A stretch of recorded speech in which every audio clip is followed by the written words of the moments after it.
Jufus, the 13900K is out. Should I buy it? What's the goal? I've been having a really hard time competing lately. I just seem to lose all my games and I can't get out of Bronze 5. Will this CPU help me? Do I just tell him the truth and say he's dog shit and hard stuck? I feel like it might actually help him to stop spending all of his money. And then it might also make him realize that being a pro gamer was just not in the cards for him. Or I can just make a shit ton of money off this guy by telling him what he wants to hear. Nobody wants to hear the truth. And even if I do tell him the truth, he'll just hate me and unsubscribe anyway. Bro, this CPU is the secret to success that you've been missing. You will win every game after you buy this CPU. Use my affiliate link. It will also suck your dick.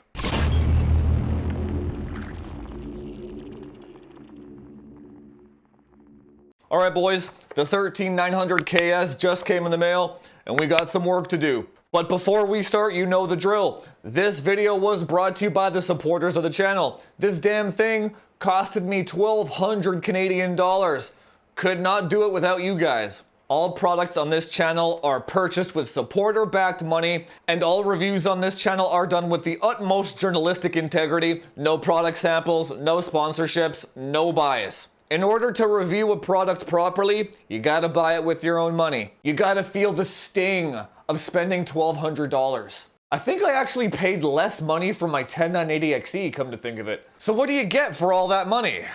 I don't know, we're gonna find out. So spec-wise, it's pretty much identical to the 13900K. It's just a binned version of it, clocks higher, right? The thing that I'm most interested in finding out is if the memory controller is binned on these things, right? Because the most difficult part of finding a good 13900K is one whose memory controller will allow you to hit that magic 8000 megahertz number, right? So then the plan for today is we're gonna take this CPU in its complete stock form. I'm gonna throw it in the Apex, and then I'm gonna enable XMP on the 7600 sticks, right?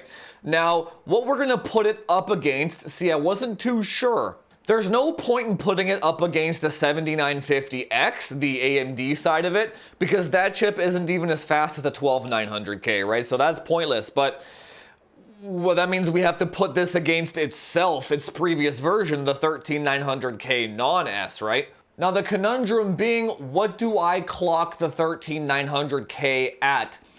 So I figured I would do roughly what all the 13900Ks can do, right? So I did 5.7 gigahertz all the cores, and then I also did 8000 megahertz memory.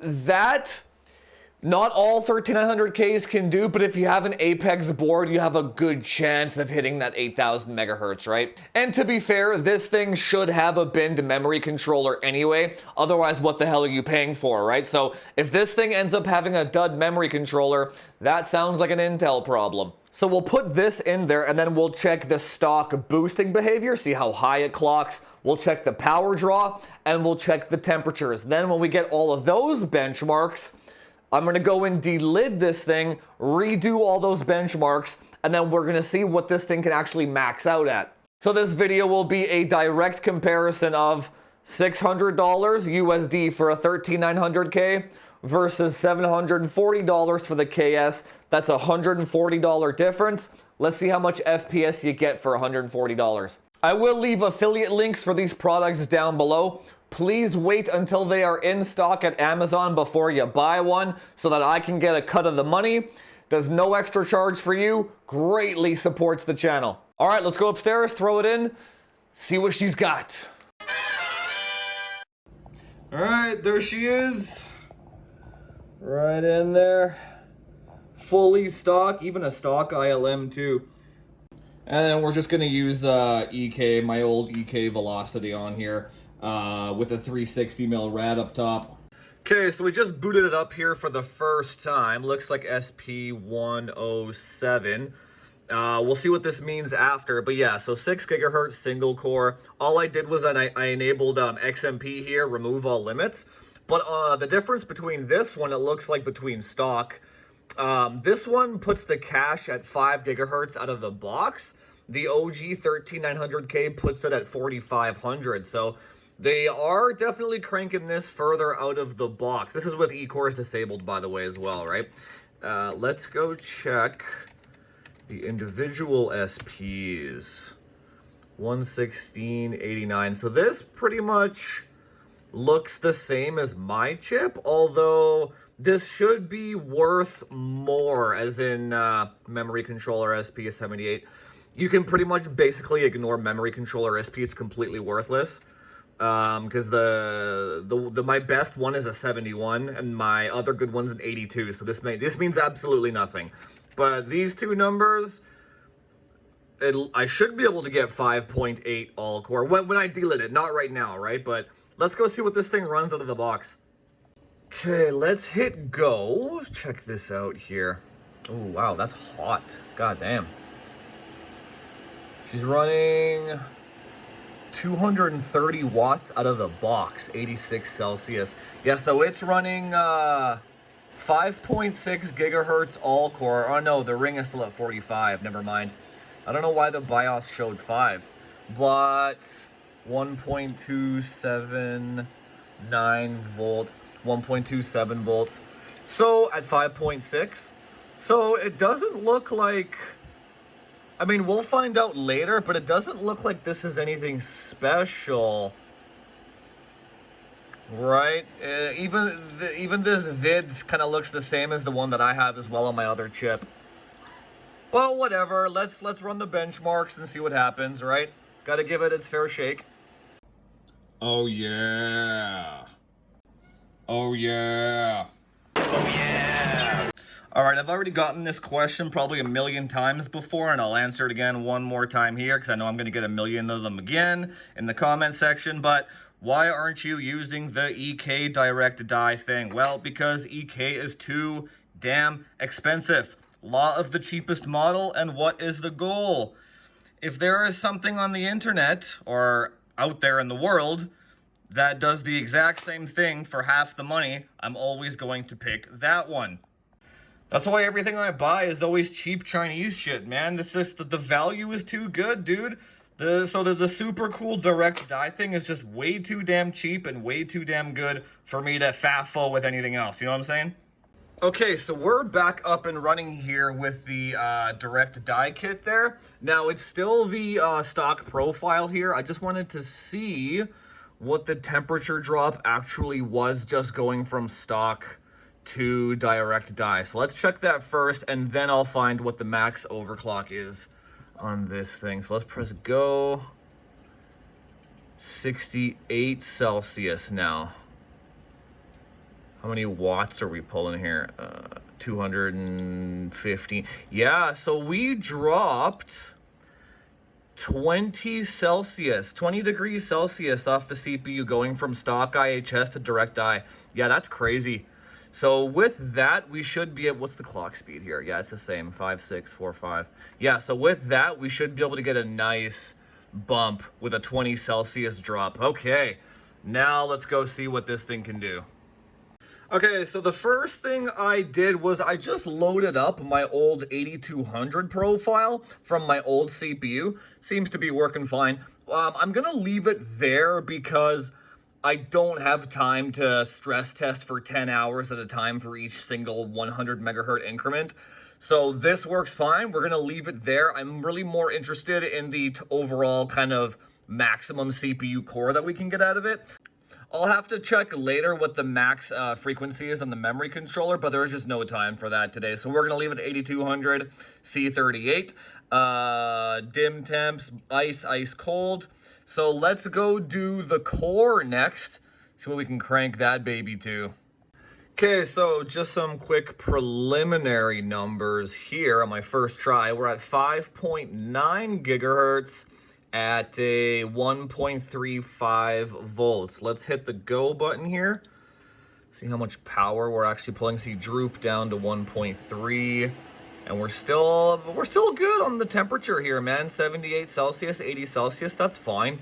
We're pulling 265 watts on the CPU now with just regular OCCT. That's pretty crazy.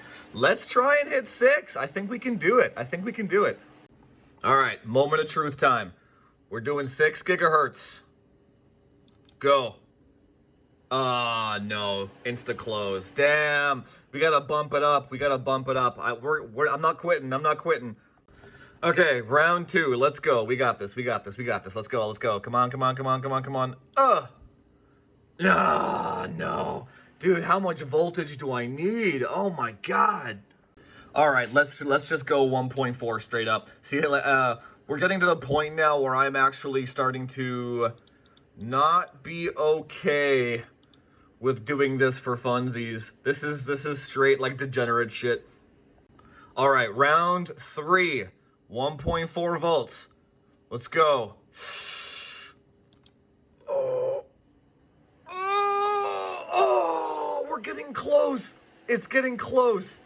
All right, round 4, 1.42 volts.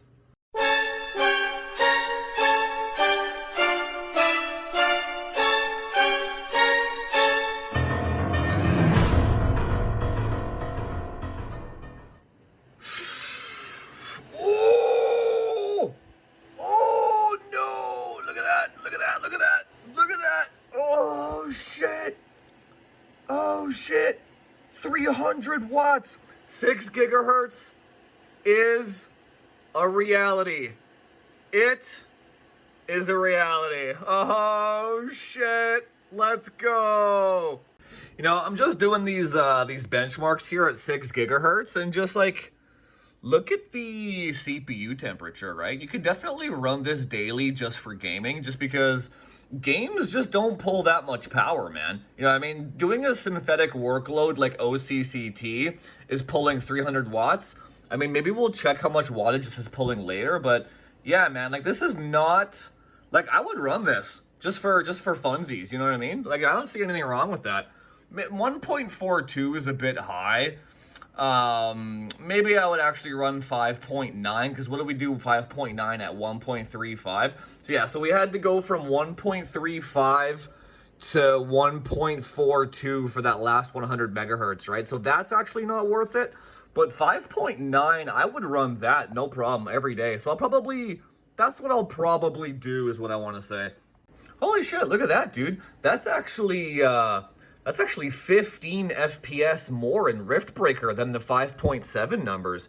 So man, this thing it's still scaling, right? You know what else is crazy?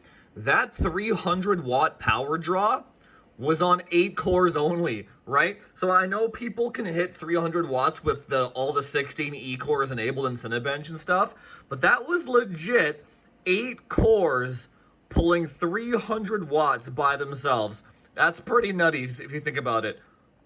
Oh shit, 350 FPS. You can't even compete with this.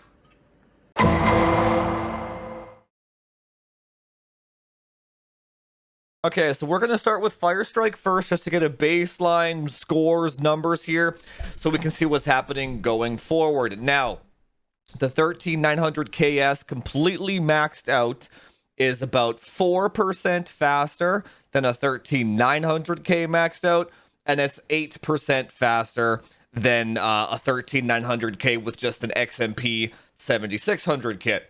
So yeah, I would say a 4% increase over a base 13900K is going to be your best case scenario.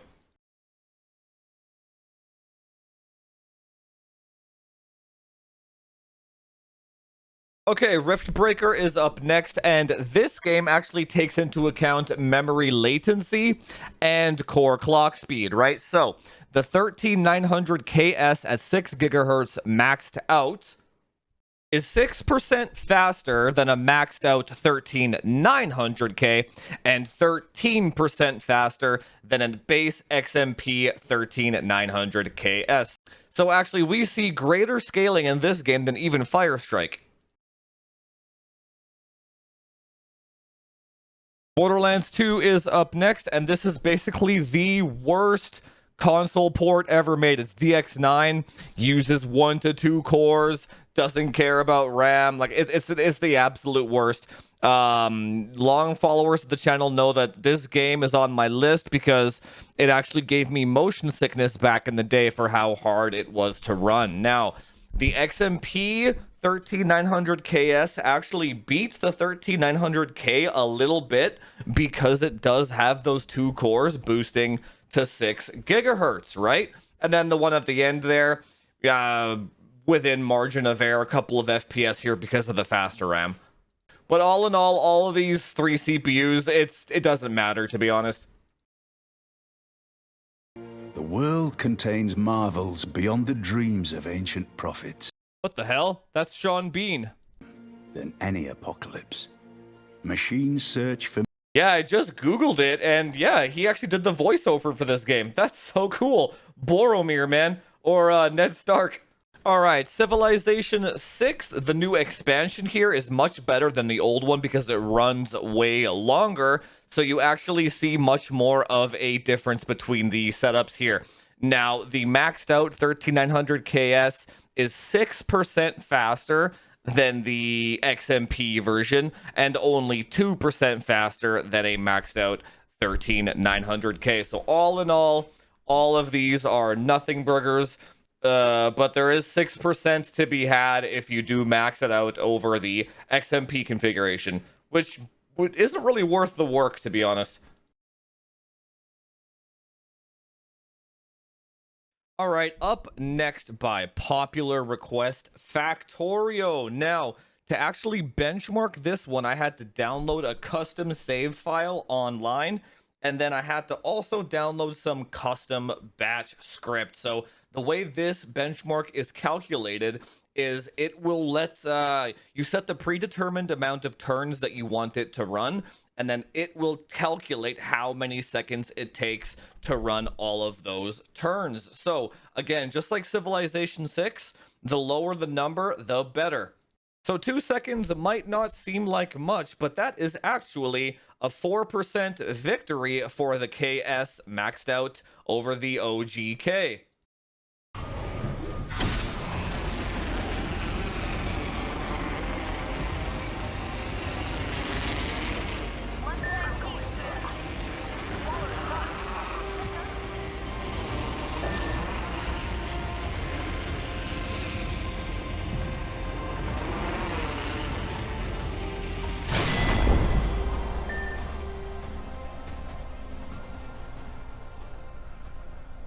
Apex Legends is up next. Now, this game does have a 300 FPS cap, so you can pretty much ignore the averages. We do see a gain in the 1% lows, though, but not much. The majority of the gains in this game, and as with almost all Battle Royales, comes from the memory tuning, right? That's why you see such a large gap between the 2 overclocked profiles and then the XMP one, alright? But even then, we do see a 3% advantage for the KS over the OGK. Last but not least, Warzone, everyone's favorite benchmark, and once again, you can actually see fantastic CPU scaling in this game. You've got about a 20 FPS jump in the averages between all these configurations, and then about a 10 FPS jump in the 1% lows. This is also 1440p, by the way.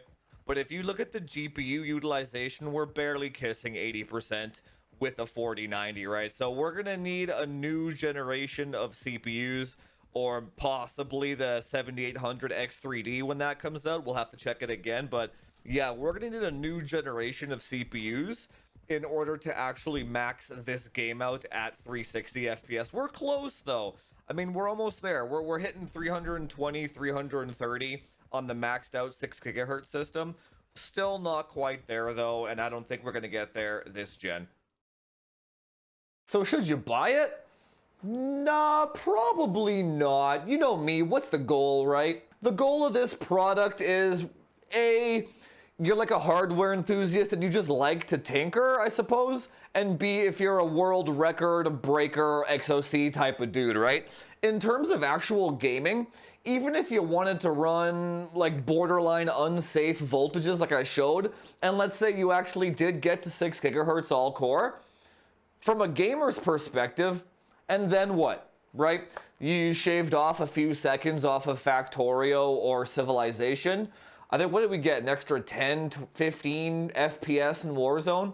That's not going to change anything, right? So it's a fun product. It's not a requirement, right? Now, for those of you crazies that are going to go out and buy it anyway because it has 10 more FPS, please don't forget those affiliate links down below. It's a fun product though. It's fun, right? Like I had a blast getting that 6 gigahertz, right? In terms of what I'll use personally, like I said while we were benchmarking there, I'll probably run it at about 5.9, 1.35 volts, and then I'll find out what the max memory controller is later. And then I'll probably use that for my 7800 X3D, 7950 X3D review.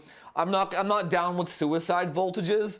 It has to just be nice and cool, 1.35 volt range. That's totally fine for me. And then around there, when it's delidded and direct died, you can get about 5.8, 5.9 all core and happy days, right? Is it worth the extra $140? No, obviously. You're literally paying $140 for a max of 200 megahertz more, which is a max of a couple of percent, right? Same as every other KS that's ever released before it. Anyway, guys, I hope you had as much fun as I did overclocking this thing. And if you did, hit that subscribe button, do all the YouTube SEO stuff, like, share, subscribe, comment down below, and actually thank the supporters of the channel for paying for this product so that I could bring this content to you guys. And I will see you guys in the next one. Talk to you later.